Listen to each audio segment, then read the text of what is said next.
اسے کہنا محبت دل کے تالے توڑ دیتی ہے، اسے کہنا محبت دو دلوں کو جوڑ دیتی ہے، اسے کہنا محبت نام ہے روحوں کے ملنے کا، اسے کہنا محبت نام ہے زخموں کے سلنے کا، اسے کہنا محبت دو دلوں میں روشنی بھر دے، اسے کہنا محبت پتھروں کو موم سا کر دے، اسے کہنا محبت دور ہے رسم و رواجوں سے، اسے کہنا محبت ماروا تختوں سے تاجوں سے، اسے کہنا محبت پھول کلیاں اور خوشبو ہے، اسے کہنا محبت چاند تارے اور جگنو ہے، اسے کہنا محبت کا نہیں نعم البدل کوئی، اسے کہنا محبت کا نہیں ہے ہم شکل کوئی، اسے کہنا محبت پر یقین کر لو میرے ہمدم، اسے کہنا محبت دل میں تم بھر لو میرے ہمدم۔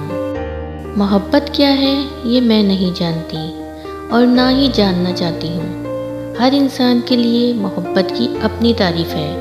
کسی کے لیے محبت دنیا کی خوبصورت ترین شے ہے، وہیں کسی اور کے لیے یہ وبال جان بنی نظر آتی۔ کسی کو محبت نے آسمان پر پہنچا دیا اور کسی کو زمین بوس کر ڈالا۔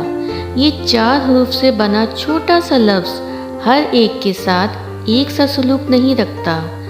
یہ لفظ اشرف المخلوقات کے اندر کی دنیا میں کیا طوفان مچاتا، اس کا اندازہ صرف اس کی اپنی ذات اور اس کا رب جانتا ہے۔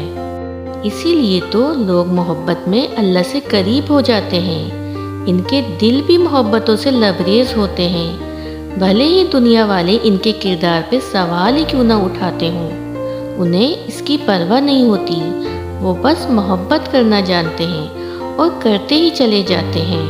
محبت روٹھ جائے تو اسے باہوں میں بھر لینا، بہت ہی پاس کر کے تم اسے جانے نہیں دینا، وہ دامن چھڑائے تو اسے تم قسم دے دینا، دلوں کے معاملوں میں تو خطائیں ہو ہی جاتی ہیں، دلوں کے معاملوں میں تو خطائیں ہو ہی جاتی ہیں، تم ان خطاؤں کو بہانہ مت بنا لینا، محبت روٹھ جائے تو اسے جلدی منا لینا۔ محبت صرف رومانوی باتوں کا نام نہیں ہے، نہ ہی یہ برائی کی جانب راغب کرتی ہے۔ محبت ایک دوسرے کے احساس کا نام ہے۔ محبت اس شخص کی عزت کو تحفظ مہیا کرنا ہے، نہ صرف دوسروں سے بلکہ اپنی ذات سے بھی اس کا لباس بنیے جس میں رہنا اسے اچھا لگے، ایسا لباس جو اس کے آرام اور سکون کا باعث ہو۔ بیزار کرنے کے لیے تو دنیا موجود ہی ہے، کسی کے لیے کچھ بننا ہی ہے تو اس کا چین کا لمحہ بنیے۔